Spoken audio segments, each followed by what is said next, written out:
అజయ్ అన్న, సారంగపాణి గారు తొందర, టైం లేదు. చెట్టుపల్లి గారు వచ్చారా?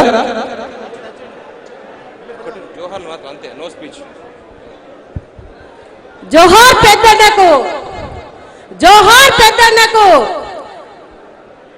అన్న నిర్మించిన నిర్మాణంలో మేము ఉద్యమంలో పాల్గొని అన్న ఆశయ సాధనలో అప్పటి నుండి ఇప్పటి వరకు అన్న లేడు అనే ఉద్దేశం మన మనసులో తెచ్చుకోకుండా మనందరం కూడా అన్న అడుగుజాడలో మనం ముందుకు పోవాలని అన్నకు నా మనస్ఫూర్తిగా అన్నకు నివాళులు అర్పిస్తూ ఆ కుటుంబానికి కూడా వాళ్ళకు మనశ్శాంతిని కలిగించాలి భగవంతుడు అని కోరుకుంటూ జోహార్ పెద్దన్న. మీ ఆశయ సాధనలో మేము అడుగునై 2001 నుండి నడుచుకుంటూ వచ్చినాం. ఇప్పుడు కూడా మీ ఆశయాలు కొనసాగించడానికి మేము ముందుకెళ్తామని మనస్సాక్షిగా దైవ సాక్షిగా ఈ సభా ప్రాంగణంలో ప్రమాణం చేసి చెప్తున్నాం. జోహార్ పెద్దన్న.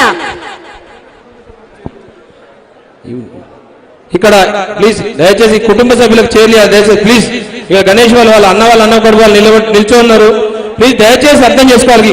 ఈ ముందు వరుసలో ఉన్న వాళ్ళు కుటుంబ సభ్యులకు మనం చేరలు ఇవ్వద్దంటే చెప్పండి. గణేష్ కూర్చోను.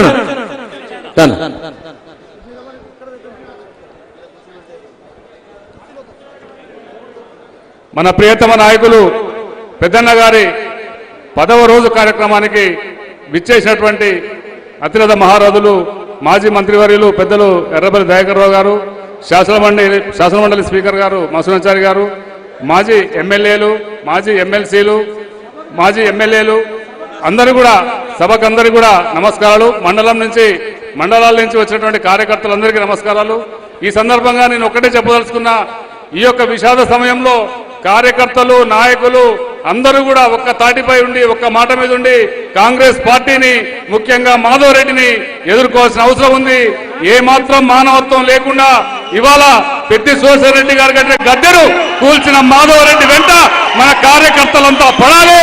కార్యకర్తలంతా మనోధైర్యంతో మాధవ్ రెడ్డిని ఎదుర్కోవాలి. ఎలాంటి చిన్న చిన్న లోపాలున్నా మన మధ్యన ఉన్నటువంటి సంయోజన కొనసాగించాలి. అందరం ఒక్క మాట మీద ఉండి మనం వచ్చే ఎన్నికలలో అధిష్టానం చెప్పిన విధంగా ఇక్కడ ఎమ్మెల్యేను గంటా పదంగా గెలిపించుకొని పెద్ది సుదర్శన్ రెడ్డి గారికి మనం నివాళి అర్పించాలని చెప్పి తెలియజేస్తున్నా. దానికంటే ముందు వచ్చే మున్సిపల్ ఎలక్షన్ అయిపోయినాయి, జడ్పీటీ ఎలక్షన్స్ కానీ ఎంపీపీ ఎలక్షన్స్ కానీ అత్యధిక మెజార్టీతో మనం గెలుచుకొని పెద్దన్న ఆత్మకు మనం శాంతిని ఇవ్వాలని చెప్పి మిమ్మల్ని అందరినీ కోరుకుంటూ సెలవు తీసుకుంటున్నా. జోహార్ జోహార్ పెద్దన్న, పెద్దన్న, పెద్దన్న, పెద్దన్న. Thank you. దయచేసి ఇక్కడ ఉన్న గన్మేన్లను పోలీసులు ఇదంతా ఖాళీ చేయాల్సిందిగా మనం చేస్తున్నాం. ప్లీజ్ దయచేసి మీరందరూ. అదేవిధంగా అక్కడ అడ్డంగా కాన్వాయ్కి అడ్డంగా వెహికల్స్ ఉన్నాయి, వాటిని అన్నింటినీ తొలగించాల్సిందిగా పెద్దలు చెప్తున్నారు. అక్కడ కాన్వాయ్కి అడ్డంగా 2 వెహికల్స్, ఇక్కడ 2 వెహికల్స్ ఉన్నాయి గవర్నమెంట్ వెహికల్స్, వాటిని కూడా అక్కడి నుంచి తీయాలి. ప్లీజ్ మిమ్మల్ని అందరినీ దయచేసి గన్మేన్ అన్న మిమ్మల్ని అందరూ ఇట్లమ్మంటున్నారు భయ్యా. మేము ఈ దాడి మొత్తం ఖాళీ ఉంచాలి, పెద్దలు వస్తున్నారు కాబట్టి దయచేసి మీరు గన్మేన్ అందరూ ఇటు జరగాల్సిందిగా కోరుతున్నాం. అన్న మీకు చెప్పారు, సార్ వాళ్ళు చెప్పారు. గన్మేన్లు అందరూ ఒకసారి దయచేసి అర్థం చేసుకోవాలి. ఒకసారి ఈ పక్క కన్నా ఆ పక్కన రండి. అదేవిధంగా రామసాయి నాయక్ గారు సారంగపాణి బానోజు సారంగపాణి గారు